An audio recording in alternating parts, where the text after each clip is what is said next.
TS EAMCET 2024 PC బైపీసీకి సంబంధించిన ranks వచ్చిన ర్యాంక్కి ఏ కాలేజ్లో సీట్ వస్తుందని వీడియో చెప్పడం అయితే జరిగిందన్నమాట.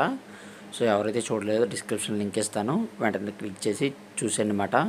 సో ఈరోజు వీడియోలో ఎంసెట్కి కావాల్సిన డాక్యుమెంట్స్ ఏవేవి ఉండాలి అని వీడియోలో క్లారిటీగా చెప్తాను. దానికంటే ముందుగా మన ఛానల్ ఫస్ట్ టైం చూస్తున్నారో సబ్స్క్రైబ్ చేసుకోండి, పక్కన గంట సింబల్ పెట్టుకొని నొక్కండి. మన ఛానల్లో పెట్టే ప్రతి వీడియో మీకు ఇతర నోటిఫికేషన్ కింద రావడం అయితే జరుగుతుందన్నమాట.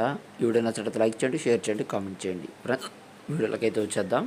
మీరు సబ్స్క్రైబ్ చేసుకున్నట్లయితే కనుక, లైక్ చేసినట్లయితే కనుక మాకు ఎంతో సపోర్టింగ్గా ఉంటుంది. అంటే మరిన్ని వీడియోస్ చేయడానికి ఈరోజు వీడియోలో సర్టిఫికేట్స్ మనం చూసుకున్నట్లయితే కనుక సర్టిఫికేట్ వెరిఫికేషన్కి 2 Xerox copies, 2 sets of Xerox copies అయితే ఉండాల్సి ఉంటుందన్నమాట. చెప్పేవన్నీ 2 సెట్స్ ఆఫ్ జిరాక్స్ కాపీస్ తీయించుకొని ఉండాల్సి ఉంటుంది.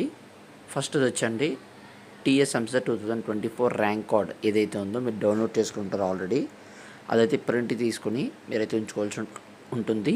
TS EAMCET 2024 all ticket already తీసుకుని ఉంటారు, సో మళ్ళీ ప్రింట్ తీసుకోండి 2 సెట్స్. అలాగే ఆధార్ కార్డ్ ఒరిజినల్ ఉండాలి, జిరాక్స్ కూడా ఉండాల్సి ఉంటుందన్నమాట. ఎస్ఎస్సి మెమో అంటే 10th క్లాస్ మెమో ఒరిజినల్ ఉండాలి, జిరాక్స్ కూడా ఉండాల్సి ఉంటుంది. ఇంటర్మీడియట్ పాస్ కమ్ సర్టిఫికేట్ అంటే మీరు పాస్ అయినట్టు సర్టిఫికేట్ ఇస్తారు కదా, షార్ట్ మెమో.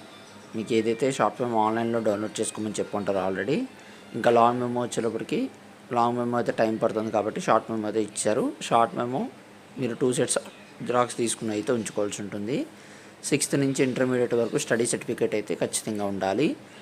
ఒకవేళ స్కూల్స్ 2-3 స్కూల్స్ చేంజ్ అయినట్లయితే కనుక 3 స్కూల్లో కూడా స్టడీ సర్టిఫికేట్ అయితే తీసుకోవాలన్నమాట. అలాగే transfer certificate, TC, intermediate TC ఇస్తారు, సో కాలేజీలోకి వెళ్ళి అడగండి, వాళ్ళైతే ఇవ్వడం అయితే జరుగుతుంది. అలాగే ఇన్కమ్ సర్టిఫికేట్ అయితే అప్లికేబుల్ ఉన్నారు, ఇన్కమ్ సర్టిఫికేట్ వాళ్ళైతే ఇన్కమ్ సర్టిఫికేట్ కూడా తీసుకురావాల్సి ఉంటుందన్నమాట. ఈడబ్ల్యూఎస్ సర్టిఫికేట్ ఓసీ వాళ్ళకి ఈడబ్ల్యూఎస్ సర్టిఫికేట్ అయితే కూడా ఉండాల్సి ఉంటుంది. క్యాస్ట్ సర్టిఫికేట్ ఏదైతే ఉందో, ఎవరికైతే క్యాస్ట్ సర్టిఫికేట్ ఉందో వాళ్ళు కూడా క్యాస్ట్ సర్టిఫికేట్ అనేది తెచ్చుకోవాల్సి ఉంటుంది. రెసిడెన్స్ సర్టిఫికేట్ కూడా ఉండాల్సి ఉంటుంది. ఎవరికంటే ఆంధ్రప్రదేశ్ స్టేట్ వాళ్ళు తెలంగాణ స్టేట్కి వెళ్ళి చదువుకుంటాను కాలేజీలో జాయిన్ అవుతాను అని అనుకున్న వాళ్ళకి రెసిడెన్స్ సర్టిఫికేట్ కూడా ఉండాల్సి ఉంటుందన్నమాట. సో ఇప్పుడు చెప్పే సర్టిఫికేట్స్ ఎవరికైతే పిహెచ్సి, సిఏపి, ఎన్సి స్పోర్ట్స్ వీళ్ళు ఎవరైతే ఉన్నారో 3 సెట్స్ ఆఫ్ జిరాక్స్ కాపీస్ అయితే ఉంచుకోవాల్సి ఉంటుందన్నమాట. అండ్ ఒరిజినల్ సర్టిఫికేట్స్ కూడా అట్ ద టైమ్ ఆఫ్ పైన ఉన్న సర్టిఫికేట్స్తో పాటు, ఇందాక చెప్పిన సర్టిఫికేట్స్తో పాటుగా ఇప్పుడు చెప్పే సర్టిఫికేట్స్ కూడా పట్టుకెళ్ళాల్సి ఉంటుందన్నమాట.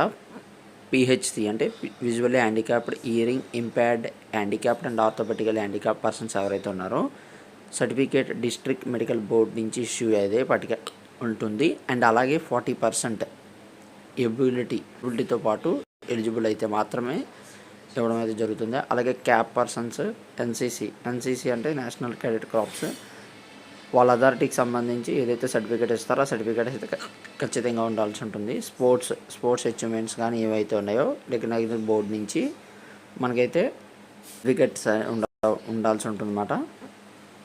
అలాగే ఏఎన్జీ క్యాండిడేట్ ఎవరైతే ఉన్నారో the Angola Indian certificate issued by tahsildar place of the residence, వాళ్ళ దగ్గర తహసీల్దార్ ఉంటారు కదా, మీ అయితే ఎక్కడైతే నివాసం ఉంటున్నారో మీ దగ్గరలో తహసీల్దార్ అయితే ఉండడం అయితే జరుగుతుంది కదా, వాళ్ళ దగ్గర నుంచి మీరైతే సర్టిఫికేట్ అనేది తెచ్చుకోవాల్సి ఉంటుంది అన్నమాట. ఆ సర్టిఫికేట్తో పాటుగా పైన ఉన్న సర్టిఫికేట్స్ 2 సెట్స్, ఇవేమో 3 సెట్స్ జిరాక్స్ కాపీస్ ఉంచుకోవాల్సి ఉంటుంది.